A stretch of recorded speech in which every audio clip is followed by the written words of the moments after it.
되었으므로 너희가 마땅히 선생이 되었을 터인데 너희가 다시 하나님의 말씀의 초보에 대하여 누구에게서 가르침을 받아야 할 처지이니 단단한 음식은 못 먹고 젖이나 먹어야 할 자가 되었도다.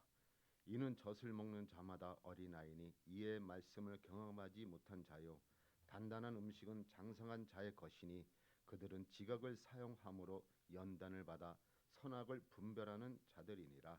이 말씀으로 많은 은혜 받으시기 바랍니다. 아멘.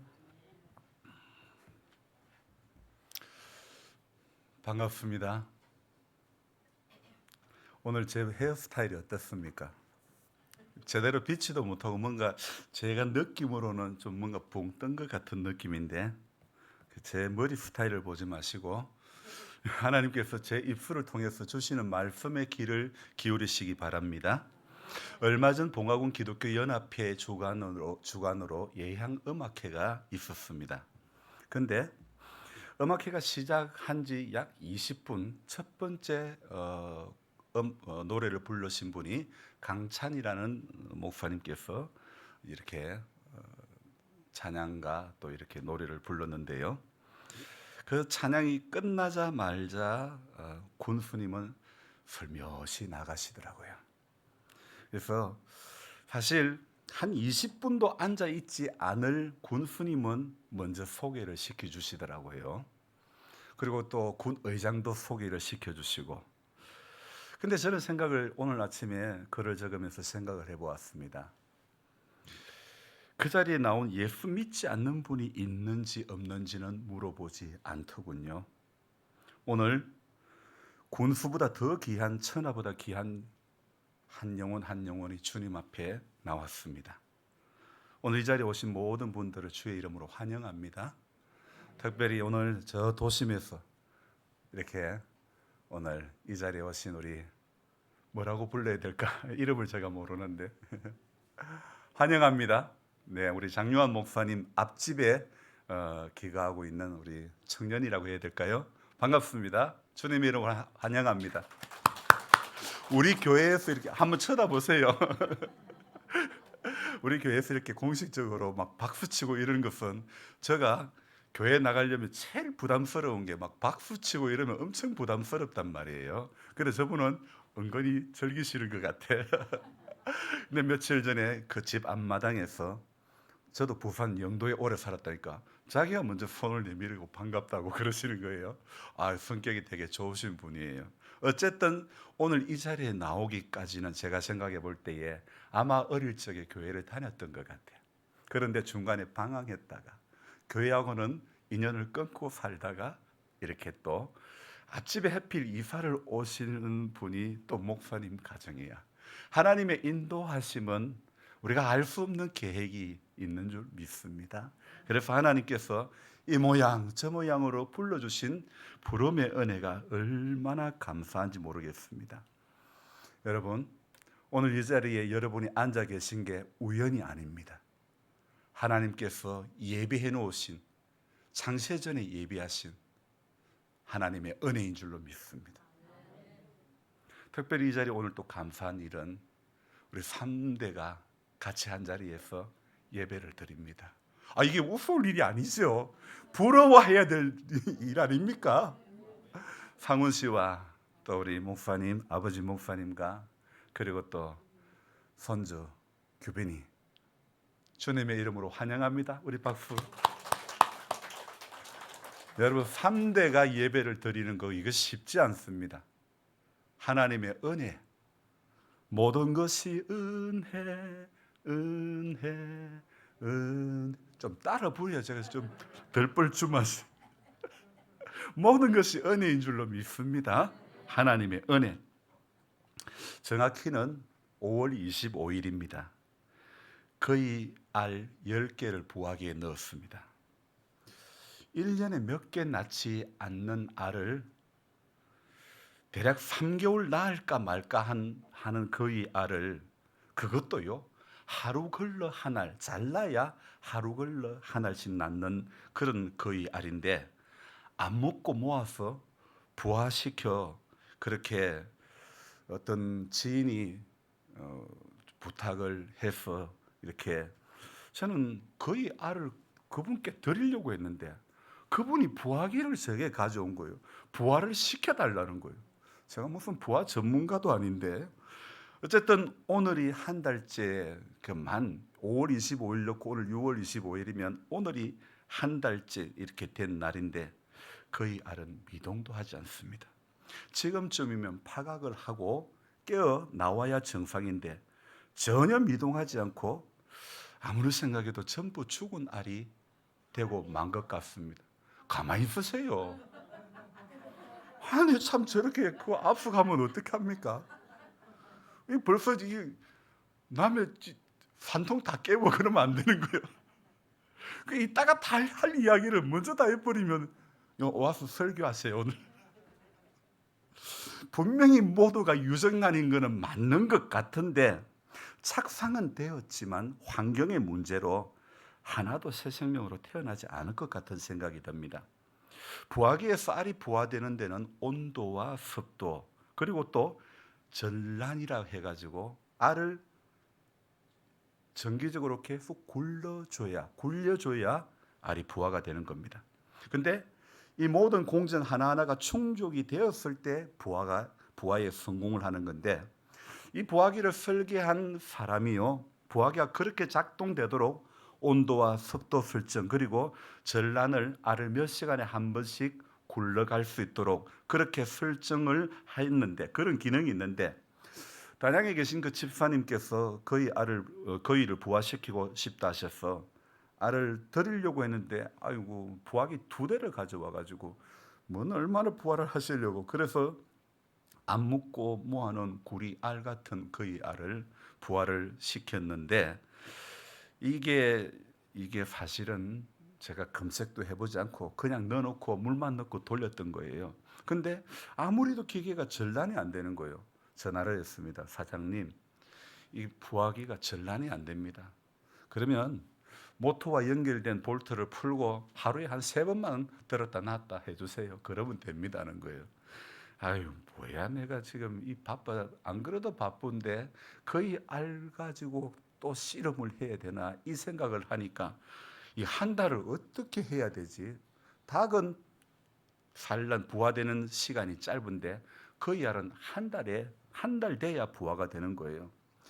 그래서 뭐 어쩔 수 없이 떠맡아 한 달을 관리했는데 결과는 전부 안 될 것 같은 생각이 드는 거예요. 저는 2가지 문제라고 생각합니다. 하나는 분명히 환경의 문제이고 다른 하나는 제 마음가짐의 문제. 부화가 되면 되고 안 되면 말고 이런 식이었던 것 같습니다. 3년 만에 재도전한 수박 농사를 신경 써야 하기 때문에 지인분들께 거의알을 부탁받았지만 거기에는 사실 신경이 다 가지 않았던 거죠. 일상적인 부화 매뉴얼은 나름 지킨다고 했지만 모든 조건이 충족되지를 않았기에 미동하지 않게 된 것 아닐까요? 부화기가 기계적인 결함도 있었지만 알이 전란이 되지 않아 제조사에 이렇게 연결해보고 물어보고 그랬지만은 어쨌든 3번만 굴려주면 된다고 했지만은 휴대폰 불빛에 비춰본 알은 움직이지 않고 새카맣게 그대로 되어 있길래 제 생각에 이건 전부 다 죽은 거야 이렇게 판단을 했죠. 그래서 저는 아무래도 환경의 문제로 인해 유정란이지만 부화가 되지 않았던 것이다 이렇게 생각을 해보았습니다. 반면에 백봉이라고 하는 닭은 알을 품고 정기적으로 전란 굴려가면서 끝내는 6마리의 새 생명을 이렇게 태어나게 하고 말았죠. 그리고 태어난 병아리들을 육추하는 그 과정을 보면서 생명의 신비를 또 한 번 깨닫게 되었습니다. 저는 생각해 봅니다. 인간은 머리 써도 안 되고 짐승은 닭은 본능적으로 품었는데 부화에 성공했다는 사실 내 머리보다 닭머리가 더 좋은 것 같아요. 이것은 인간의 지혜보다도 하나님의 부요하심이라고 생각해 봅니다. 인간이 제 아무리 기술을 가지고 부화기를 만들고 해도 하나님이 말 못하는 닭의 DNA 속에 심어놓은 하나님의 지혜에 어떻게 비교가 될 수 있겠습니까? 인간이 자기 노력으로 별짓을 다 해도요. 왜 이런 말이 있지 않습니까? 좁쌀 하루 종일 굴러도 호박 한번 굴러간 것만큼 못하다는 거. 호박 구르는 거 봤습니까? 좁쌀 구르는 거 보셨습니까? 마치 욥기 후반부에 가면 너가 그걸 봤냐? 너가 그걸 아냐? 그렇게 질문하는 거하고 비슷합니다. 인간의 자기 머리로 아무리 별짓을 다해도 하나님의 미련함이 인간의 지혜보다 나음을 우리는 알아야 될 줄 믿습니다. 그래서 오늘도 그 하나님의 지혜를 배우고 그 하나님의 지혜를 가지고 돌아가셔서 또 그 하나님의 지혜로 한 주간 세상을 살아내시기를 주님의 이름으로 부탁드립니다. 인간이 아무리 대단해도 하나님께서 말 못하는 짐승들의 본능 가운데 심어놓은 DNA 정보와는 비교가 될 수 없기에 오늘 이 주일에도 지혜에 풍성하신 하나님께 우리 모두가 붙들리시기를 주님의 이름으로 부탁드립니다.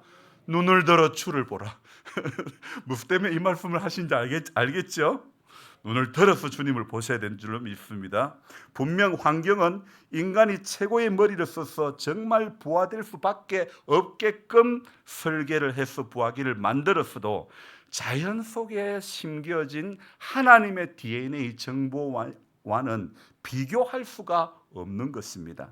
창세기 11장의 하루는요, 사람들이 우리가 탑을 쌓자, 그 탑 꼭대기를 하늘에 닿게 하자, 우리 이름을 내자, 그리고 온 지면에 흩어짐을 면하자, 그래서 열심히 바벨을 쌓았죠. 하지만 인간이 쌓은 바벨은 그리 오래가지 못했습니다.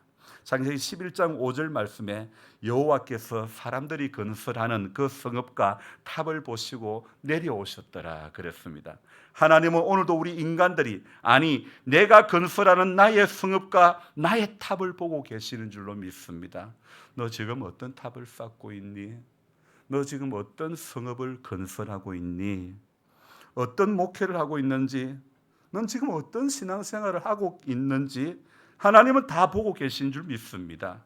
그게 하나님의 뜻인지 그게 인간의 생각인지, 미물의 DNA 속에 아주 조금 심어놓은 것보다도 못한 인간의 지혜인데도 불구하고 얼마나 조금 안다고 유세를 떠는지 모릅니다. 하나님 앞에 일명 깐족거리고 하늘 꼭대기에 쌓으려고 했는지 모릅니다.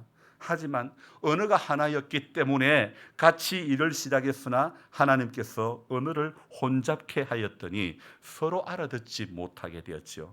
자, 우리가 내려갔어. 그들의 언어를 혼잡하게 하자.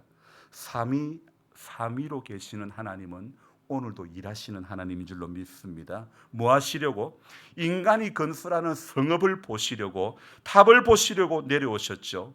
여러분, 오늘 자기 자신에게 물어봅시다. 나는 오늘 어떤 성읍을 건설하고 있는가? 지금까지 예수를 믿으면서 어떤 성읍을 내 안에 건설하였는지, 내 가정에 건설하였는지, 또 하나님의 교회 안에 건설해 왔는지. 사람들은 저마다 자기들의 방식대로 성읍과 탑을 건설하여 그 탑 꼭대기를 하늘에 닿게 해보자, 이름을 내보자, 흩어짐을 면해보자, 나름 머리를 써보지만 하나님께서요, 언어를 혼잡하게 하시니 그들이 서로 알아듣지 못하게 되어버렸습니다. 오늘 우리가 교회 생활, 믿음 생활하면서 서로 알아듣지 못하는 길로만 가려고 하는 것은 아닐까요? 그래서 같은 교회 안에 있어도 교회가 순기능을 잃어버리고 모두가 지금 서로 못 알아들어 서로 다른 꿈을 꾸고 있는 것이 어쩌면 우리의 현실이 아닐까요? 목사는 목사의 꿈을 꾸고 있고, 성도는 성도의 꿈을 꾸고 있고, 각자가 전부 각자 도생하는 모습입니다. 흔히 하는 말로 내 팔 내 얹들고 네 팔 네 얹드는 그런 모습. 삼위 하나님께서는 중요한 대목마다 우리라는 말씀을 사용하시죠. 창세기 1장 26절에 우리의 형상을 따라 우리의 모양대로 우리가 사람을 만들고, 창세기 11장 7절에 자, 우리가 내려가서 그들의 언어를 혼잡하게 하자. 삼위의 하나님께서 일하시는 방법에는 우리가 있는데 지금 한국 교회 안에는 우리가 있을까? 조심스럽게 생각해 봅니다. 지금 저는 한국 교회가 붙잡아야 될 단어가 우리라고 하는 단어라고 생각해 봅니다. 개개인적으로 하나님을 신앙하는 믿음은 좋은데 우리라고 하는 부분에서는 너무너무 약한 것이 오늘 우리 교회들의 모습 아닙니까? 우리라고 하는 공동체 개념, 가족 개념이 있어야 하는데 그것이 있기는 한 것인지, 지금 한국 교회가 붙잡아야 될 단어는 분명 우리라고 생각되어집니다. 어제 새벽 말씀에 전하는 말미에 잠깐 언급을 한 것이 있는데, 우리 연세 많은 성도님들이 가장 우려하는 질병이 무엇입니까? 눈을 들어 보십시오. 가장 우려하는 질병이 말씀이 들려야 그 질병에 안 걸리는 거예요. 은혜를 받아야 그 질병에 안 걸리는 거예요. 어떤 질병? 치매라는 거예요. 여러분, 그렇습니다. 저는 우리 성도님들이 본인이 치매에 걸릴까 봐 치매 예방 교육을 받고 치매 예방에 좋은 약을 복용하기도 하는데, 문제는 어제 새벽에 제 안에 드는 마음이 지금 한국 교회가 치매에 걸렸다는 생각을 해보는 것입니다. 문득문득 드는 거예요. 아니, 목사님요, 사람이 치매에 걸린다는 이야기는 들었어도 보았어도 교회가 치매에 걸린다는 말은 무슨 말입니까? 그렇게 반문하실 분도 계실 겁니다. 여러분, 교회가 치매에 걸렸다는 것은요, 교회가 교회로서 하는 일이 뭔지를 모르면 그게 바로 교회가 치매에 걸린 거 아닙니까? 교회의 기능을 잃어버리고 교회의 기능은 생명을 잉태하고 생명을 탄생하는 부화기의 기능하고 흡사한 것입니다. 부화기는 온도가 37도를 전후로 해서 따뜻한 사람의 체온과 비슷한 온도를 항상 유지해야죠. 교회도 사람 사는 온도와 비슷한, 어머니 품과 같은 비슷한 그런 따뜻함이 있어야 되지 않을까요? 부화기가 따뜻해야 알이 부화가 되는 것, 교회가 따뜻해야 예수 생명이 부화가 되는 것 아닙니까?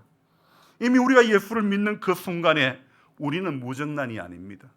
우리는 예수 생명을 우리가 받아들이는 그 순간, 주님의 자녀로 태어나는 그 순간, 저와 여러분들은 유정란과 같은 존재가 된 줄로 믿습니다. 언제라도 생명을 탄생시킬 수 있는 그런 은혜가 저와 여러분들에게 주어진 줄로 믿습니다.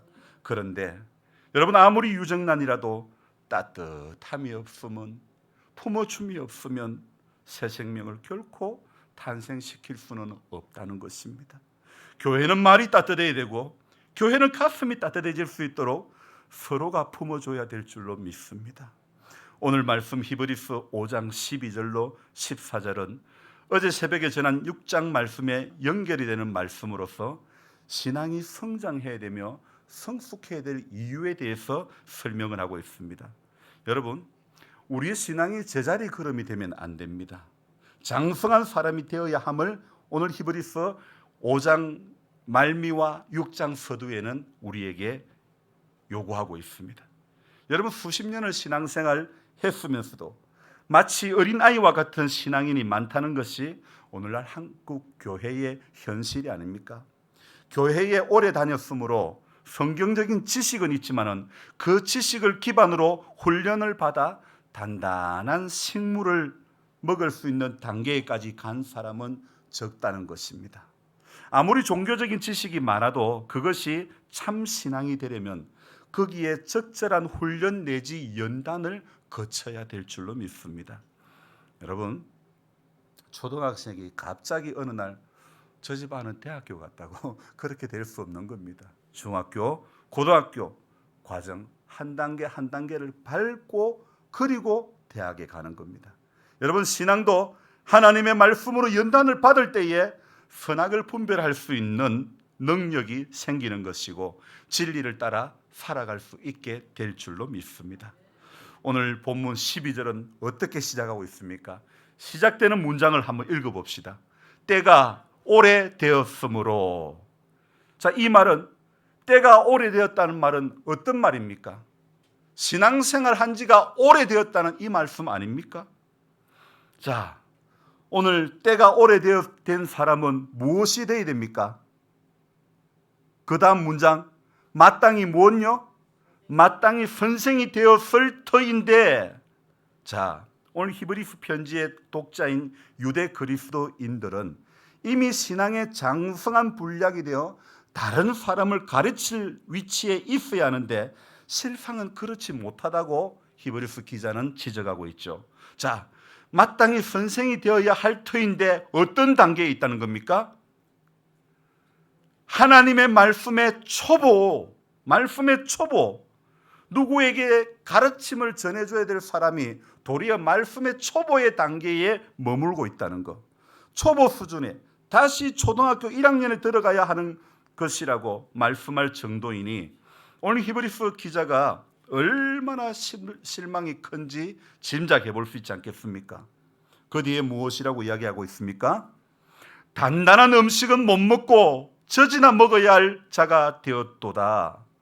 이게 거꾸로 되었다는 말 아닙니까? 여러분, 제 손주가 이제 이유식을 먹기 시작했습니다. 이유식을 먹은 지 조금 됐는데 이제 곧 얼마 안가 단단한 음식을 섭취하게 될 것입니다. 언제요? 언제쯤에요? 몇 개월 되면요?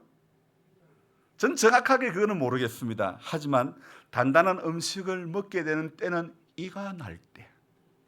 이가 날 때. 맞죠? 몇 개월이 중요한 것이 아니고 몇 개월이 돼도 이가 안 나면 못 먹는 거예요. 자, 이가 나기 시작하면 이제 곧 얼마 안 있어서 단단한 음식을 먹을 수 있게 되는 것입니다. 그럼 이빨은 언제쯤 나기 시작합니까? 몇 개월 돼야 이빨이 나기 시작하죠?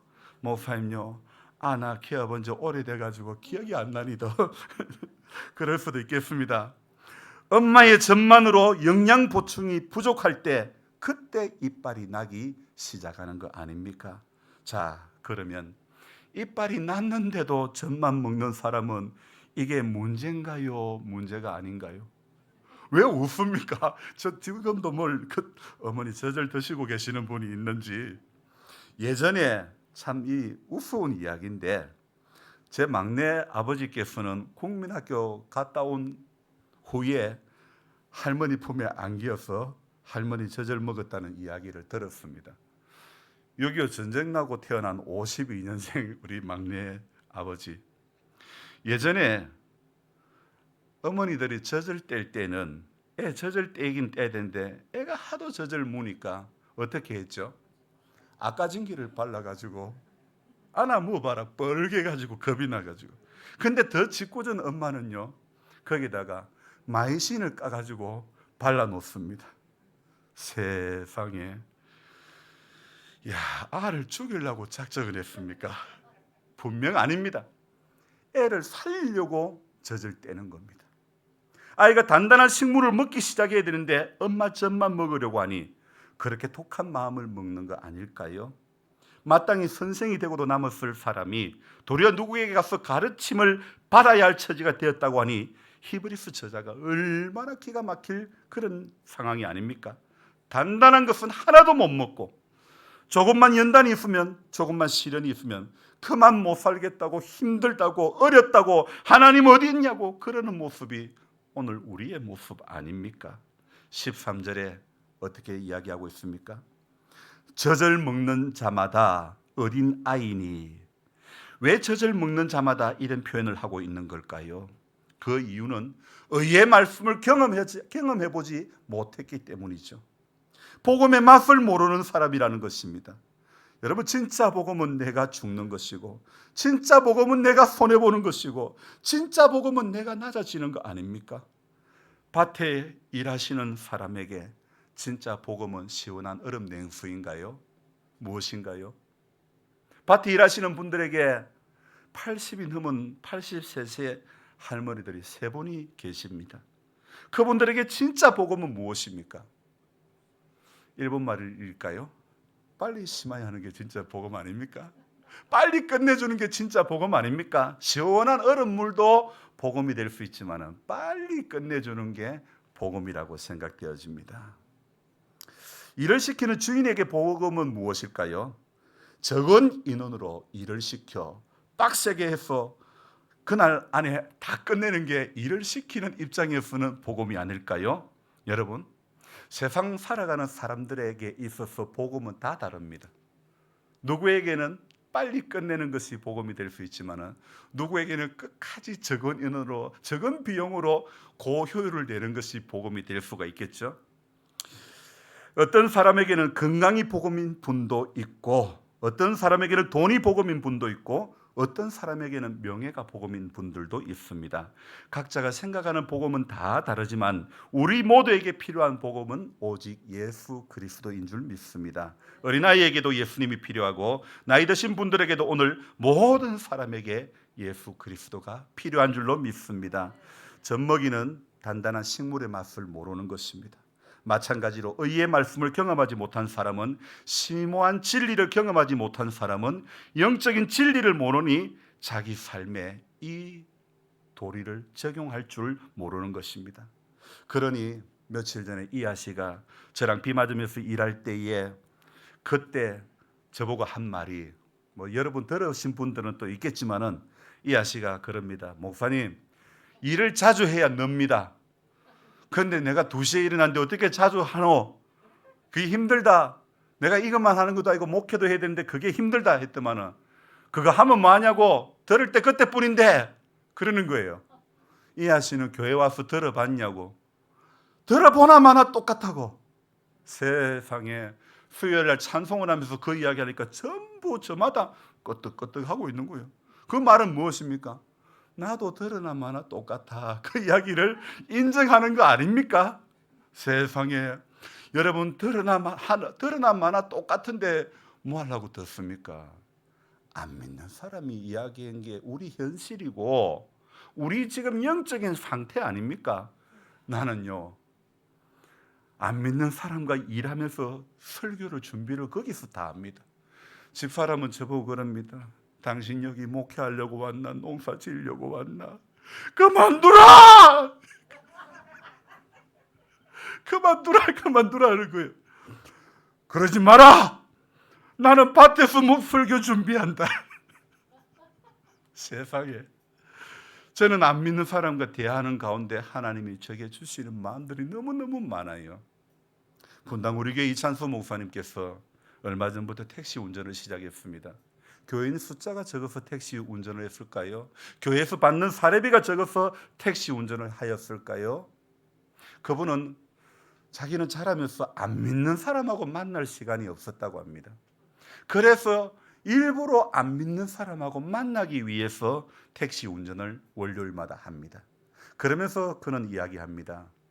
목회는 사명이지만은 나는 택시 운전은 천직이라고 생각한다. 그렇게 이야기를 합니다.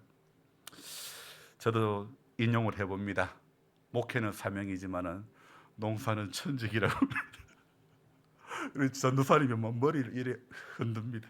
저 말인즉 나는 밥 못 해주겠다. 제가 볼 때는 그런 이야기로 들려지는 거예요. 여러분, 사실 안 믿는 사람이 하는 한마디 한마디가 제게 뜨끔한 거예요. 이게 성경에서, 주석에서, 어떤 신앙서적에서 볼 수 없는 것들을, 들을 수 없는 것들을, 깨달을 수 없는 것들을 현장에서 들을 수 있고 볼 수 있고 깨달을 수 있게 해주시니 이게 얼마나 고맙고 감사한지 모르겠습니다. 게으름과 우둔함이 복음의 맛을 경험하지 못하게 막고 마는 거죠. 그러니까 이하시 말대로 들어도 맹탕인 겁니다. 국은 먹으면서 간이 맞아 안 맞아, 싱거워 짜 기가 막히게 알아요. 하지만 우리 신앙은 오늘 이 12절 말씀의 서두의 말씀처럼 때가 오래되었어도 맹탕인 사람이 많다는 겁니다.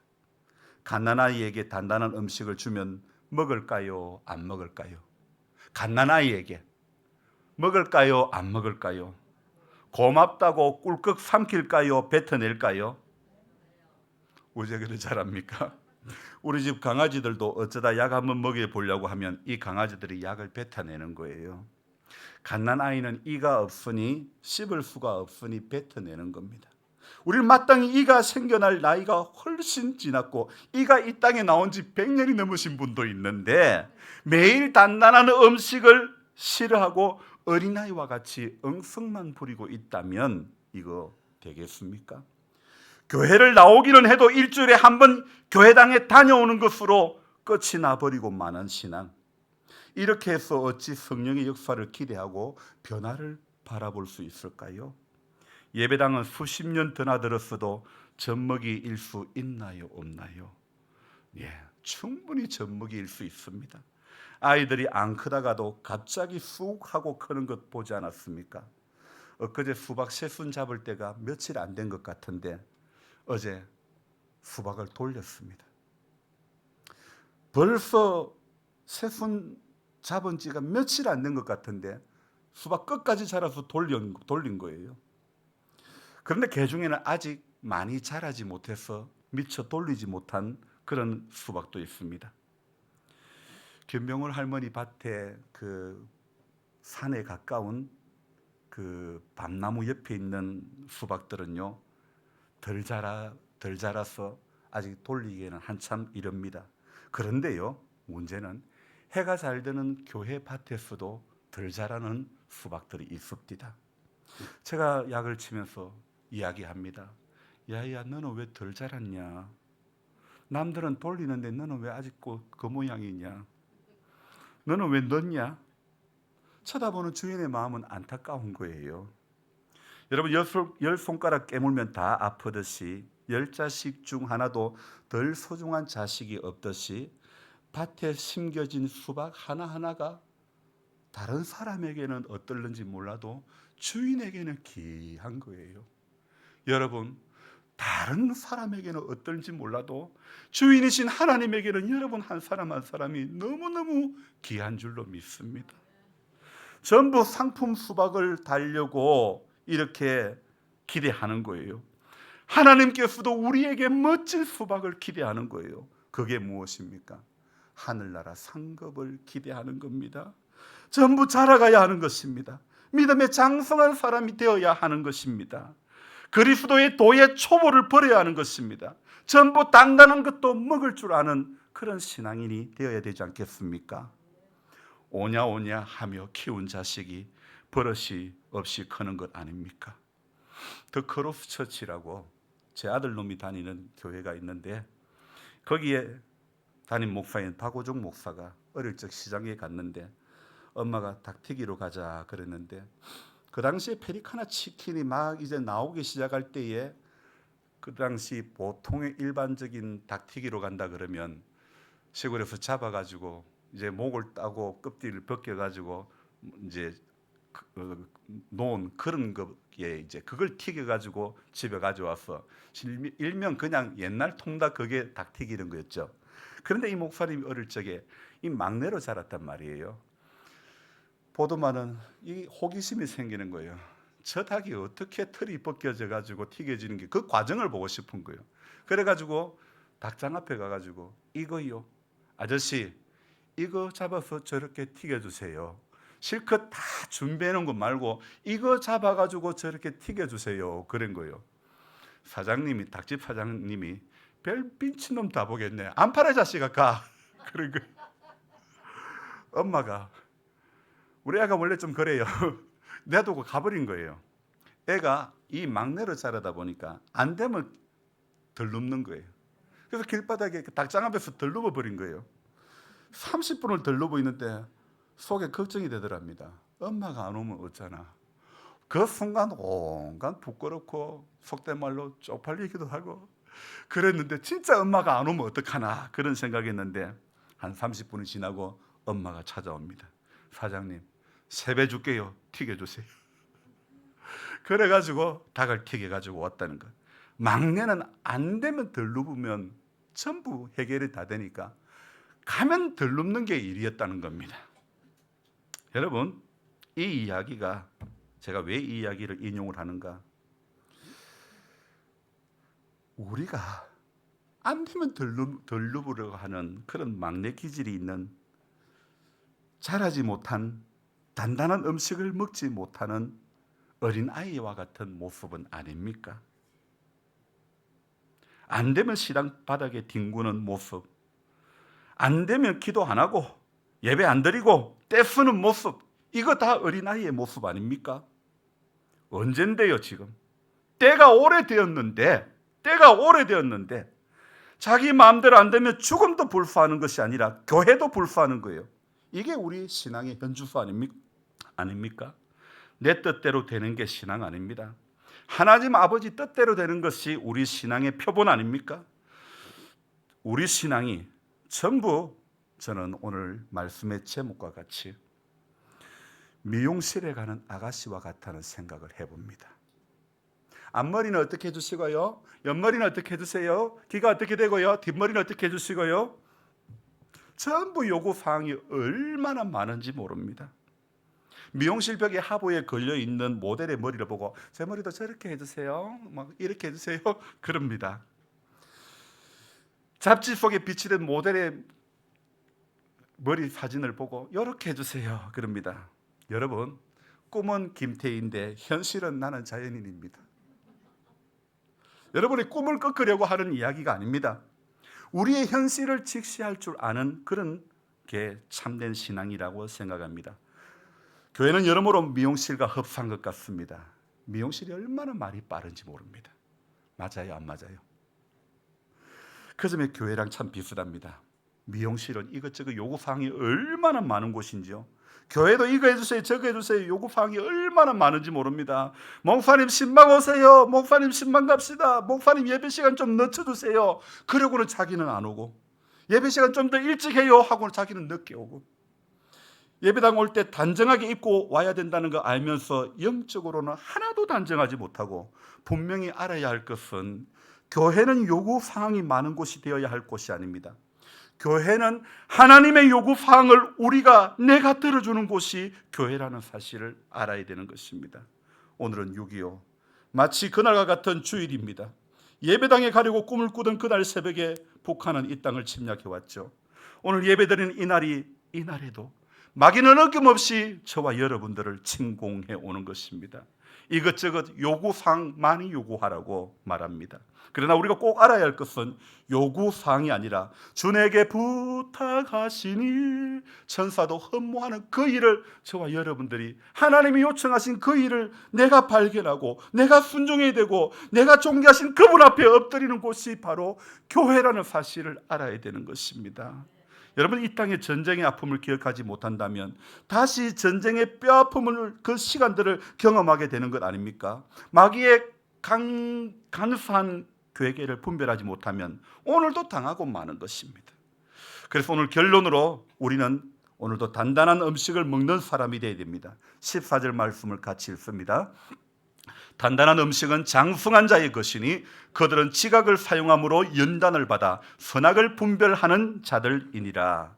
여러분, 단단한 음식은 설교로 말하면 딱딱한 설교라고 말씀드릴 수 있습니다. 요즘 아주 재밌는 설교가 얼마나 많은지 모릅니다. 단번에 우리 눈과 귀를 사로잡는 흥미 위주의 설교를 들을 때는 사실 들을 때는 흡족한데 아무것도 남는 게, 들을 때는 금방이라도 살 것 같은데, 들을 때는 금방이라도 치료된 것 같은데, 예배당 문만 열고 나가면 언제 그랬냐듯이 아무런 감동도 남지 않은 그런 설교를 마칠 때에는요, 그러면서도 그런 설교를 듣고 그런 예배를 들고 마치고 나갈 때는 목사님 오늘 은혜 많이 받았습니다.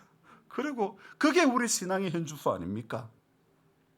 마찬가지로 듣고 또 들으고 반복해서 들어야, 그리고 행동으로 옮겨야 그게 참된 믿음입니다. 그게 주님 닮은 인격이 되는 겁니다. 그래야 기쁨과 감격 속에 신앙생활을 하게 될 줄로 믿습니다. 그래야 기쁘고 기쁘도다, 항상 기쁘도다, 이게 된단 말입니다. 할렐루야 주를 만난 이 기쁨, 영광의 찬송을 올 일인가 모르겠다. 하나님 나라를 확장시키려는 몸부림이 막 내 안에 일어나고, 할 수 있거든이 무엇이냐, 믿는 자에게는 능치 못함이 없다, 내게 능력 주신 자 안에서 내가 모든 것을 할 수 있다, 이렇게 하면서요, 여러분 똑똑히 알아야 될 것이 있습니다. 죄송하지만 성숙하지 않은 신앙은, 자라가지 않은 신앙은 불신앙과 동급입니다. 분명히 성숙하지 않은 신앙은 불신앙과 동급입니다. 믿음은 분명히 에베소서 2장 8절로 9절 말씀에 하나님의 선물이라고 말씀하지 않았습니까? 선물로 받은 이 믿음이 자라가야 선물을 주신 그분을 기쁘시게 할 수 있는 거 아닙니까? 교회는 여러 유형의 사람들이 모인 곳입니다. 하지만 여러 유형의 사람들이 여러 유형의 말들을 하는 곳이 아닙니다. 여러 가지 유형을 가진 사람들이 한 말씀을 듣는 곳이 바로 교회인 줄로 믿습니다. 그래서 하나의 생각, 오직 주님만을 생각하는 곳이 교회입니다. 여러분, 시끄러운 교회는 왜 시끄럽습니까? 여러 부류의 사람들이 여러 색깔을 내기 때문에 그렇죠. 교회에 와서 여러분, 우리는 흰 화살을 맞아야 됩니다. 성령의 화살을 맞아야 됩니다. 검은 화살 맞으면 안 됩니다. 오늘 교회 와서 예배 드리면서 검은 화살 맞으면요, 눈이 풀립니다. 검은 화살 맞으면 자꾸 눈이 풀려가지고 막 나도 모르게 감김고, 흰 화살 맞은 사람은 눈이 초롱초롱 빛이 나고 머리는 똑바로 들고 눈은 똑바로 설교자를 쳐다보고, 검은 화살 맞은 사람은 성경만 쳐다보고 주보에 틀린 거 뭐 없나 뒤져보고, 헌금에 내 이름 내가 낸 거 있나 없나, 빠졌나 안 빠졌나 그것만 보고 있고, 몸은 예배당에 앉아있는데 검은 화살 맞은 사람은 마음이 이미 딴 데가 있는 겁니다. 예배 마치고 어디 뭐 맛있는 거 없나, 얼른 예배 드리고 정확히는 눈도장 찍고 자기 재밌는 거 찾아가고 자기 맛있는 거 찾아가고, 전부 왜 그래요? 검은 화살 맞아가 그런 거예요. 눈 부릅 뜨고 흰 화살 맞아야 될 줄로 믿습니다. 성령의 화살을 맞아야 될 줄로 믿습니다. 우리 집 강아지는요, 뭔가 비닐봉지 빠시락빠시락만 소리만 나면 나옵니다. 왜요? 그거 분명히 먹을 거거든요. 주인이 뭐 먹고 있는 거야. 그래서 소리만 나면 나옵니다. 성령께서 말씀만 하시면, 성령께서 내 안에 부시럭거리기만 하면 길을 쫑긋 세우고 교회로 와야 되는 겁니다. 그래야 살아나는 것입니다. 그래서 우리 모두는 그날의 만나를 오늘의 흡족한 은혜 주실 줄 믿습니다. 가물음의 마른 땅에 단비를 내리시듯 성령의 단비를 부어 새 생명 주옵소서. 오늘도 하늘의 만나를, 오늘의 분량을 가지고 돌아가시기를 주님의 이름으로 부탁드립니다. 죽은 줄만 알았던 그 알 2개가 파각이 된 걸 봤습니다. 지금 이야기하려고 했는데 말이야. 생명이 있으면 때가 되면 살아나는 줄 믿습니다. 예수 생명을 가지고 살아나는 모두가 되시기를 주님의 이름으로 부탁드립니다. 기도하겠습니다. 고마우신 하나님, 말씀을 길게 전했는데 기억해야 될 말씀을 기억하게 해주시고, 살아내야 될 생명의 말씀 붙잡게 해주시고, 하나님, 이하로 들었던 말씀이 기억나는 것이 아니라 생명의 예수가 오늘도 우리 한 사람 한 사람을 붙잡아 주시고, 모두가 성령의 사람, 단단한 식물을 먹는 자에 이르기까지 자라가는 신앙이 되게 도와주옵소서. 오늘 하나님의 교회를 미용실로 착각하는 신앙의 사람들이 너무너무 많습니다. 이것저것 요구사항이 많은 곳이 아닙니다. 교회는 하나님의 요구사항을 내가 들어주는 곳이 교회인 줄로 믿습니다. 우리가 참된 교회를 바라보며 우리 자신을 낮추는데 죽기까지 낮아지신 주님의 모습을 닮아가는 모두가 되게 해 주옵소서. 존귀하신 예수님의 이름으로 기도드립니다. 아멘.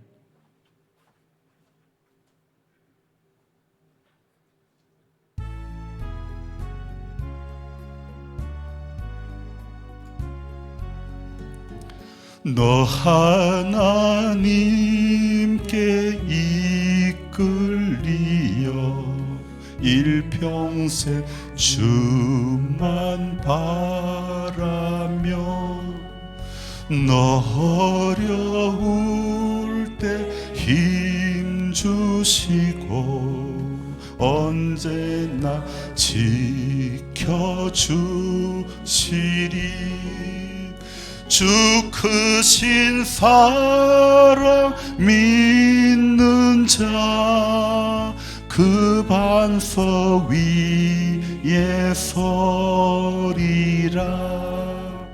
너 설레는 맘 가다듬고 희망 중 기다리리라. 그 은혜로신 주의 뜻과 사랑에 만족하여라. 우리를 불러주신 주 마음에 소원하신다. 주 찬양하고 기도하며 내 본분 힘써 다하라. 주 약속하신 모든 은혜 내게서 이루어지리라. 참되고 의지하는 자 주께서 기억하시리. 아멘.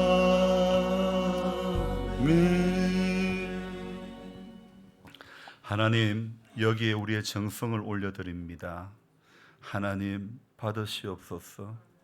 우리 삶이 하나님 앞에 요구사항 많은 인생이 아니라 하나님의 교회가 미용실과 같은 곳이 될 것이 아니라 하나님의 교회는 하나님의 요청사항을 들어주려고 하는 한 목소리를 듣고 하나를 바라보고 오직 예수 그리스도께서 주에게 부탁하신 그 일을 쫓아가려고 몸부림치는 교회 되게 하여 주시옵소서.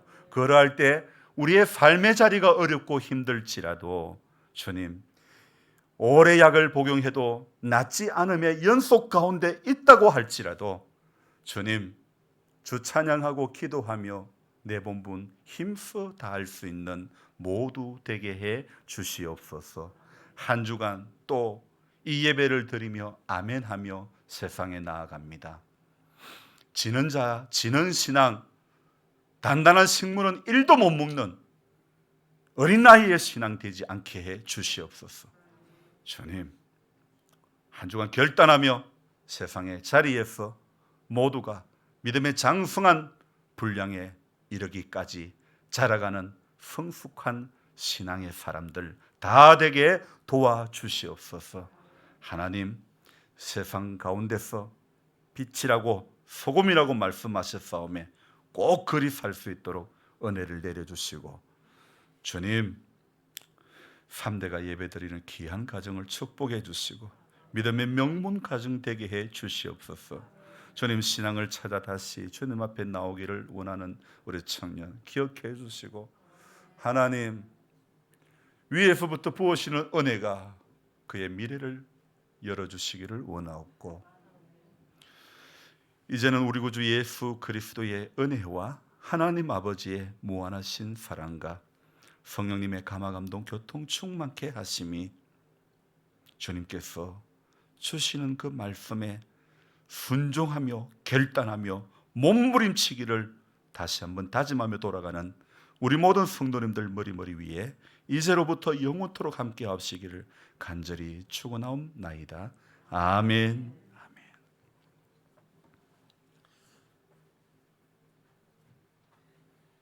감사합니다. 오늘 예배에 참석해 주셔서 모두 감사합니다. 날씨가 많이 더웠죠? 예배드리는 시간이 좀 힘들진 않았습니까? 목사님, 시간이 얼마나 빨리 간지 몰라요. 그런 느낌입니까? 여러분, 하여튼 감사하고요. 7월 1일이 무슨 요일입니까? 네, 토요일입니다. 7월 1일 날 월삭 예배입니다. 기억해 주시고 목사님, 나는 한 달에 한 번이라도 나오겠습니다 생각하고 꼭 이렇게 기도하는 자리에 힘을 내주시기 바랍니다. 우리 장요한 목사님 도심에 집을 산 걸 리모델링하고 있습니다. 그래서 안전하게 잘 리모델링 마칠 수 있도록 기도 부탁드립니다. 모두 감사합니다. 고맙습니다.